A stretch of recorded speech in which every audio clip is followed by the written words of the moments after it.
don't know how I met Ryan. I know I've known him for a long time, and I know that when he was coming up through the Suzuki ranks and me being a fan of moto and watching, there was something that I really liked and identified with from the beginning about him. And then I feel like social media had some kind of interaction where we first kind of engaged, and then going to a couple races and was able to meet him and be around him. I was also able to host Ryan and his family at some NASCAR races too, and it's been going on for a handful of years now. So I've known him for a while. I just can't remember the exact starting point. Watching from afar, you could just see that there's something that I identified with, that I liked in his personality. His interviews, it was all business, but still very humble and nice guy. And then when I had a chance to meet him, all of that went to the next level. From meeting Lindsay, meeting his father, meeting his mother. I grew up racing motocross, so I know the family dynamic, the family component. And through my career, that ended at one point. It just kind of had to, the way car racing works out and all the travel and what was going on. But it's just so beautiful to see that element that started on mini bikes is still there for him at the top level. So I was kind of caught in my own head, seeing his mom and dad and the interaction. They're all on the bus, Ryan's getting worked on after practice, and Lindsay's in there, and just like that whole dynamic, it just made me smile, reminded me of being young and having my mom and dad with me on the road all the time.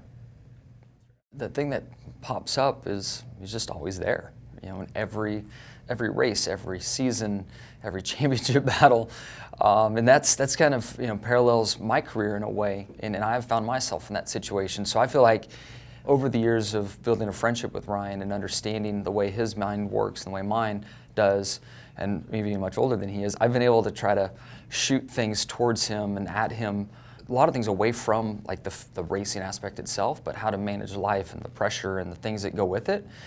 And the fact that we are so much in line in the way we think, our work ethic, our dedication, our focus, what makes us tick, that stuff, it's been fun to engage with him and build a friendship on a very deep level that really only two guys that are in that moment can talk about. So I've really enjoyed, especially the last 2 or 3 years, and it's as simple as a text.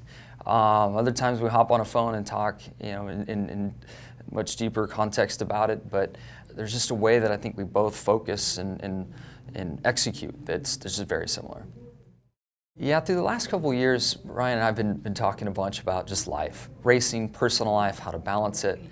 And I knew it was coming. He and I had talked, and I was encouraging him to consider just Supercross. I know it's not the best for the fans, and it didn't feel right in his heart in the end to just do half the year. But I knew it was coming. I knew the grind of the final year. And honestly, that's what makes me so proud of him, is amongst the pressure and the weight that he was feeling, he was still able to win the championship.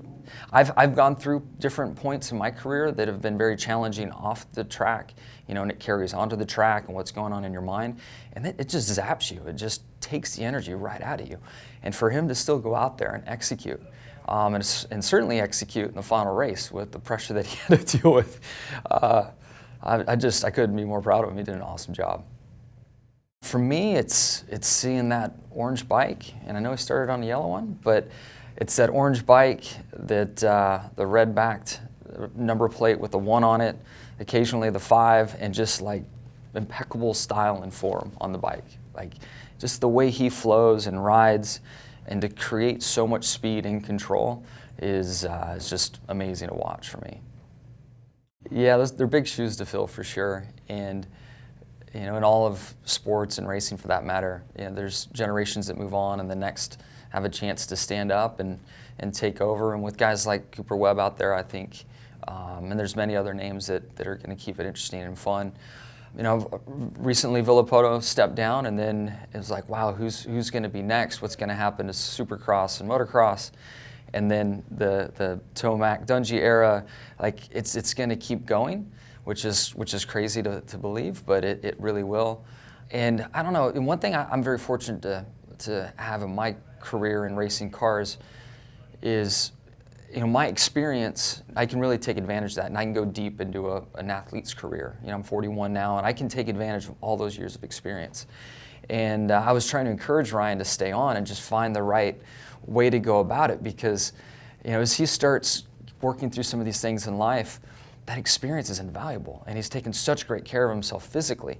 But the big difference between moto and car racing, granted they're both very long seasons, the attention to detail and how on a moto guy has to be 5-6 days a week, that just takes a toll, you know. And you start at 5 or 6 years old doing that through your mid-20s, and you look at Reed right now and what he's doing, it's amazing, and I'm stoked that he's out there doing it, and that experience pays off. But I think the very successful riders will leave at a relatively young age, just due to the workload that they have to sustain. That was killer. Anything you want to say to Ryan?